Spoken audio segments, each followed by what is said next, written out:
Lidi, čau. Dneska budeme ochutnávat fizzy drink novej Ultra Boris. Ještě jsem ho neměl, tak ho jdem spolu tastenout.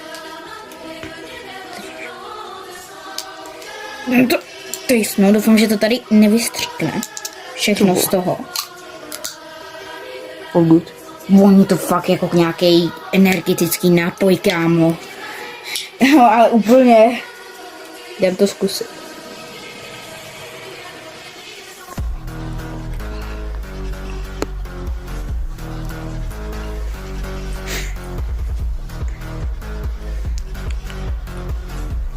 Je to dobrý. Dávám tomu takových 8 z 10, ale ta chuť je jenom takový jako nějaký energiťák.